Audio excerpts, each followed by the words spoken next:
Of the 4 cars still in contention for the TM Lights Championship this year, one of them took home the Casargo Pole Award. Mike Whitmore in the Black Diamond Racing 3 did it in his backup car. Kevin Dwyer in the Royal Blue 72, he's not in the championship hunt, but he is in the hunt for the win. Stan Rosenstrutter and Arturo Ortega, Kelly Dawson, Shinji Tanaka, Robert Dorian in the 01 car. I reckon you have to factor him in because Dorian is in contention for the title, and for him he said it's win or bust. Martin Baltno Jr. won the RROL Championship and has gone very well this weekend. Eric Bender and Paul Gartney of the UK. There's Palmer Stiles in the 21. He's also a championship contender, but a bit of a long shot. Divina Henton in the 2 has been leading the points most of the season. There is Chris Davenport. Kristen Wagner, great qualifying effort. Ditto for Nathan Ferguson in the 78 car, who's been doing quite well this year. John Dilks in the 09 is filling in for RJ Bansma. Bansma was suspended by his fellow drivers, basically, after they protested the officials due to RJ's less than stellar performances. Belen Kumandoros, ever the reliable driver, is a lot quicker than that car looks on paper. Matt Smith, that's pretty much been the epitome of his year. And look at the back of the grid, Jack Bohart, Justin Robinson, and Richard Dean MacGyver all had problems during qualifying. MacGyver in particular had a massive engine fire on his first qualifying lap, and that's why he had an over 2-minute time on this track. Almost a minute off the pole set by Mike Whitmore, who leads the field to take the green flag, and there's already problems with Kelly Dawson's car. So Dawson in trouble in that black and white number 9. There's someone rocketing up from the back. I think that's Nagata, but we got trouble in the first couple corners of the snake as Paul Gartley went off the road in the 18 car, the CSO Maglar entry. There's Dawson. I wonder if she had some kind of transmission problems or just missed a gear on the start. But coming into the first couple corners, there goes the 18. Looks like Dawson's problem's a bit more severe than that. I want to say there's something going wrong with that car, but I don't think it's terminal because I don't see any smoke. Matt Smith in the 29 car, earned a bit of a reputation as a crasher a few years ago, but this was not his fault. He just got mugged. Matt Smith would go out of the race early due to suspension damage. Al Kincaid in the 14 also has a bit of a reputation as a crasher, and this time he also goes out very early. However, Al Kincaid returned to this part of the track to spend some time with the fans over there. It's going to be an interesting story. Davina Henton in the 2, Robert Dorian in the 01, both title contenders. They both tangle, along with one of Gutierrez's cars. That's Martinez in the 5, and Takumi Nagata in the 16. Nagata clearly lost all that ground he made up in the first couple corners. Oh boy, Dorian, drama already. For Robert Dorian, not what he needs at all. At the end of the first lap, it is Mike Whitmore in that Black Diamond 3 car leading the race. In second is Kevin Dwyer in the Royal Blue 72, and then Arturo Ortega, and then Stan Rosenstrutter. Martin Baltno Jr. is up there as well. Look at Allison Collada, jumped all the way up to 12. You see, we're going to go through just about the whole field there. Kelly Dawson hit the pit lane in car number 9. Turns out she had flat rear tires, both of them. So that would certainly count for her tiptoeing around the track as much as she did. Dawson lost a ton of ground, but the advantage, she gets a lot of clean laps when she comes back onto the track. Here's the battle for 3rd, 4th, and 5th, and along with 6th.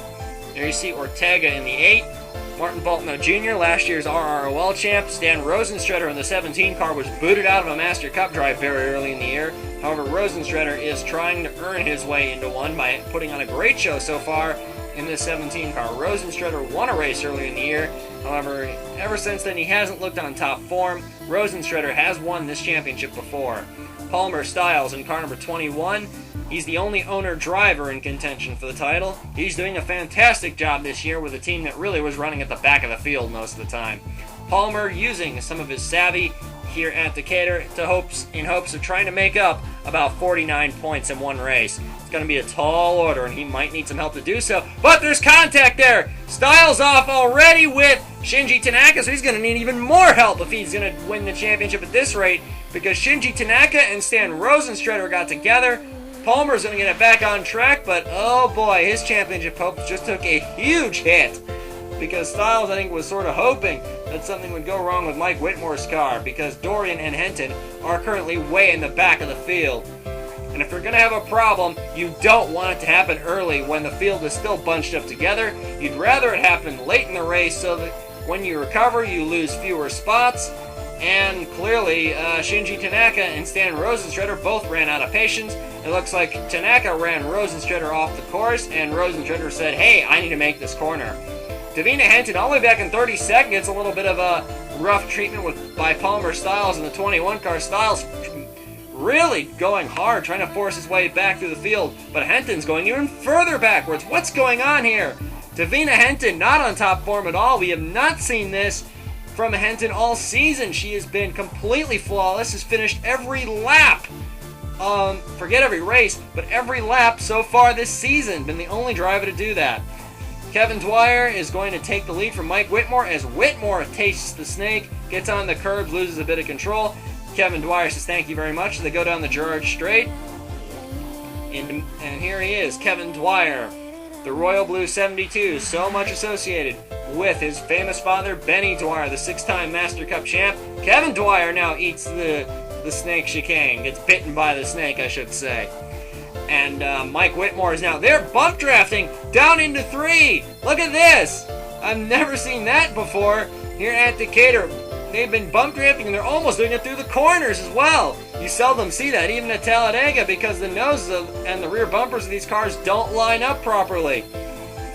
Here's the battle for third, which is really beginning to heat up. This is we're on board with Martin Baltino Jr. of Canada, of Toronto specifically, and right in front of him, that is Arturo Ortega of Mexico, who has really been impressive this year since the Gutierrez cars have really been a bit off of what they have been in previous years. Whoa! Ortega not making Baltino's life easy, and he is fighting for his job, we're being told. Ortega doing a good job of fighting for third at this rate. Doing his name a lot of good. Chris Davenport and Amy Kuroki! Ooh! It looked like Chris Davenport, and the same thing that happened with Rosenstrutter and Tanaka. Davenport just ran Kuroki off the track, basically, and didn't give her any room when she wanted to come back on. But here's a good battle erupting again. Martin Baltino Jr. having another go at Ortega. This is fantastic stuff early in the race. Ortega and Baltino, two men whose futures, well, Baltino's future was recently secured. Ortega's is not entirely secure. He's been signed for next year, but that's all to be determined. Back with Divina Henton in 30th. Oh, Henton hooks MacGyver. Henton's around in car number 2. Oh, disaster for Divina Henton, who has been utterly dominant all throughout the season. She took one win at New York and has been amazingly consistent the whole season. Never finished a race, never seemed to put a foot wrong until when it matters the most, seemingly. Oh boy, Palmer Stiles had the $75 seat for that one. Oh, Divina Henton is in serious trouble now, especially since Mike Whitmore is leading. 3-time series champion Dave Larson in the 54 and Jack Bohart in car number 31 are going to tangle coming into the snake. Jack Bohart and Dave Larson appeared to just, well, same thing happened before. Braked way too late. Bohart gets it pretty much stalled against the Delano signs over there, and he's going to drop way through the field. Nathan Ferguson in car number 78 is running in 5th position. A fantastic effort for the Rogers Racing team. We're pretty sure this team will scale down to regional competition only. And he's been picked up, Nathan Ferguson at least, been picked up by Leonid Roderick. Oh, there goes Chris Davenport by for 5th. But he's been picked up by Leonid Roderick's team to run the TM Lights North Division next year. So it'll be great to see Ferguson teaming up with what looks like a very secure future. Chris Davenport's future is secure because he's dating his team owner, who happens to be Alexis Rainsford. Allison Collada in 8th, and Ami Kuroki back here in 9th. I should point out that Chris Davenport's actually won 2 races, so you could say his future is secure on merit, not just on for the people he knows. Allison Collada in the 76 having a great run. Her future also a bit up in the air. Here's Divina Henton and Richard Dean MacGyver just a few laps later. And it looks like Henton is going to do the exact same thing everyone else did. And she gets put off into the Delano signs. So, a very amateurish mistake there from Divina Henton, if I may say so. Something I've never seen before. Nick Phillip from 10th. Same thing. Brakes way too late. Apparently there's got to be some kind of sand or dirt on the track. Because it appears to be very loose on the inside coming into the snake, which is a bit problematic. Oh, Mike Whitmore. Hello, Kevin Dwyer. You're all over the back of me now. Kevin Dwyer all over Mike Whitmore like a bad fur coat. And they're bump drafting again! Unbelievable! Not only once, but twice. Okay, Kevin Dwyer finally backs off just a little bit. Oh, he gave him the bump!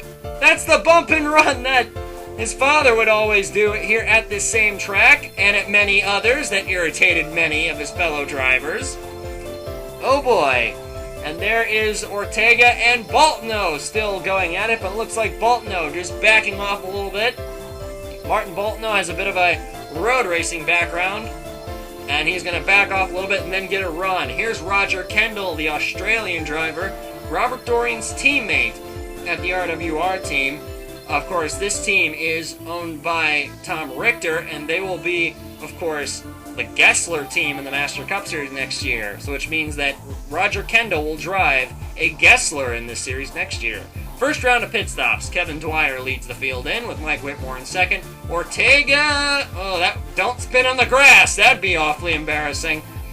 Robert Dorian pitted a lap early, interestingly enough, to avoid traffic and to get in several clean laps in hopes of jumping up the order. Several slower cars possibly holding him up. Kevin Dwyer beats Mike Whitmore out of the pits, not by as much as I originally would have expected, and Arturo Ortega in the 8 beats Martin Boltno out. About almost equal pit stops for Ortega and Boltno gives Ortega a bump, and or just to return the favor, Ortega gives Boltno a bit of a brake test. So the Mexican and the Canadian really running each other very hard. Kevin Dwyer has pulled his lead out a little bit. Mike Whitmore in second. Ortega and Boltno still very close to each other on the track, and that's good to see because that battle is really becoming quite entertaining to watch. Nathan Ferguson is in fifth, still holding on there with a team that this is going to be their last TM Lights race, at least so we suspect. And then Roger Kendall, whose team is going to be jumping up to the Cup Series. Allison Collada's in seventh, believe it or not. And here's Kevin Dwyer trying to go around Divina Henton in car number 2 to put Henton a lap down. We've never seen that before in TM Lights competition. But Henton runs a bit too far. Dwyer outbrakes himself. Henton spins, and Henton's teammate takes the lead. That's a little mysterious. Either way, Mike Whitmore's now got a comfortable lead. Here it is again. And it really just looks like Dwyer and Henton just kind of Dwyer tries to outbrake Henton, but he loses. Look, he's not even close. So Henton ran Dwyer very hard going into the snake. Dwyer made a mistake, spun out. They didn't even come close to making the snake, and he wound up way in the grass on the other side of the track, basically handing the lead on a platter to Mike Whitmore, who is also in contention for the championship. Lap 15. Dave Larson in the 54, Bernard Strauss in the black and green 7. Bit of contact here. Larson goes for a ride. Larson goes for several barrel rolls. However, Dave Larson, ever the sportsman, said that was just hard racing, and he really enjoyed racing with Bernard Strauss for as long as it lasted. That's the attitude of a champion. Here is Arturo Ortega and Martin Boltno Jr. really going at it again. These two have really been running each other hard, and very fairly, I might add, except that little thing coming out of the pits. But other than that, a lot of very clean racing and very good battle for third. Mike Whitmore scything his way through traffic. He's got several close calls like Takumi Nagata in the 16, who is probably the most mobile chicane I've seen in quite some time, and Jack Bohart, who trying a bit of rallying apparently by cutting the grass over there. You can see Nagata costing him tons of time. Takumi Nagata in that 16 is going to spoil the battle for what's now second as Ortega goes off the road. Oh, well, that's a huge disappointment, not only for Ortega, but for the race as a whole, because the battle for second between Arturo Ortega and Martin Boltno Jr. was getting very exciting. However, Ortega doesn't really fall back that far because Roger Kendall is still in the top 10.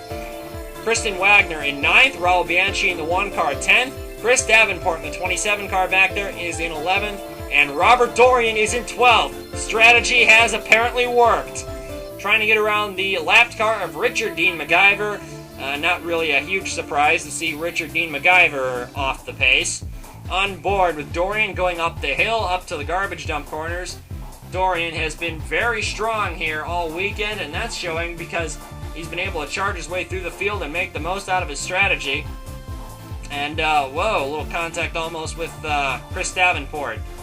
And coming down onto the Farmer Straight, Davenport runs a little wide. I have no idea why. Dorian gets alongside, and his camera's lagging a bit. Apparently signal problems there. Kunimitsu Kasimoto and Paul Gartley have been really going at each other quite literally. That's not the first time that's happened, it's more like the third or fourth. After a while, Kasimoto gets a little tired of it, pushes over to the left into Paul Gartley. They go off the track. Kasimoto and Gartley, massive impact, and Kunimitsu Kasimoto goes for a wild ride. And the officials certainly wanted to talk to him after that, because that was way out of line. Mike Whitmore and his adventures with lap traffic continue. Dan Timothy in the 6 car also being a very mobile chicane. Mike Whitmore laying the bumper to Timothy, and the Canadian still not moving out of the way. I might point out that he is also several seconds off the pace, and then Belen Kumandoros in the 4 would be a bit of a nuisance, but Mike Whitmore just bumps the Greek driver out of the way, and Kumandoros is forced out of the way. I should point out that Belen Kumandoros is actually one of the more reliable drivers on the grid. Whenever there's been a race of large attrition and of a lot of brain explosions, he seems to pick up the pieces. Kristen Wagner lost a lot of ground behind Richard Dean McIver, and she gets into the back of McIver, collects the car, but gets nerfed off the road by John Dilks, who's running 13th, and Dilks takes the position. Chris Davenport in car number 27 loses the engine on that car. Well, Volpe reliability strikes again. Not something we haven't seen in the TM Lights and TM Master Cup side, and even in the Junior Series, quite frequently. Volpe, unreliability. Something's gone up with Alison Collada's car, and I think that's called cowardice, because she very meekly gave up position to Arturo Ortega, and to Paul Gartley, Eric Bender in the 66, and Raul Bianchi in the 1. Eric Bender in 8th is back here because he got jammed up by some lapped cars. And Arturo Ortega, Ortega didn't really like being run off the track, and frankly, I can't blame him. Mike Whitmore in car number 3 still has the lead. Not much exciting going on up here, other than Mike Whitmore running away with the race, and now Martin Baltno Jr. having to deal with the lapped cars and jamming him up, even more so than Mike Whitmore. Kelly Dawson has worked her way up to 3rd after pitting on the first lap for a bad tire. How about that for strategy? Kevin Dwyer, Nathan Ferguson in 5th. He's still there. Kevin Dwyer didn't lose as much ground as we thought, but Dwyer is still in the thick of the action in that Royal Blue 72. So Kevin Dwyer really on a good run. Robert Dorian in 7th place, I should point out. So Robert Dorian is still in the hunt for the championship. And if he can rise up far enough, he will take the title. Oh! Contact! Rosenstrutter and Nick Phillip. Those are 2 lap cars, I believe. So, at this point, I think they're kind of doing the lap leaders a favor. Towards the end of the race, Mike Whitmore would be very brave around lapped cars. Unnecessarily so, if you ask me. It really wouldn't be enough because at the end of the race, he had such a massive gap over the rest of the field that Mike Whitmore very easily won the TM Lights round of Decatur. Martin Baltno Jr. of Toronto has his best finish in the series, and Kevin Dwyer in the 72 car comes home in 3rd. A great drive for Kevin, and we will see him back next year in the series, we believe, because I don't think there's a Master Cup offer on the table for Kevin on a full-time basis. So we'll probably see him full-time in the TM Lights again. Nathan Ferguson, a fantastic 4th place finish, and Robert Dorian in 5th caps off a fantastic season, capped off by many incidents, but he and Mike Whitmore wound up tied for the most wins in the series with 3 apiece. Kelly Dawson in 6th, Arturo Ortega in 7th. Ortega, his rear end damage after spinning off the track really hurt him. Simon Walton in car number 12 steadily rose through the field and just picked everyone off while everyone was busy self-destructing. Ditto, Jose Luis Martinez, so the Mexican making the most of his race today. Martinez, we're not sure what he'll be doing next year, but if the Gutierrez team runs a Independence Trophy entry, he might be the driver. We'll have to wait and see. Raul Bianchi in 10th place in this race marks one of his better runs in the season after he's been involved in many incidents, including being taken out by a former teammate RJ Bandsma at one stage. Now, the main question on our minds is whether or not Robert Dorian or Mike Whitmore took home the TM Lights Series Championship. After all, Palmer Stiles only came home 19th, a lap down, and Divina Henton's day, well, can only be described using expletives. And the winner of the 2010 TM Lights Championship, winning by only a measly 3 points,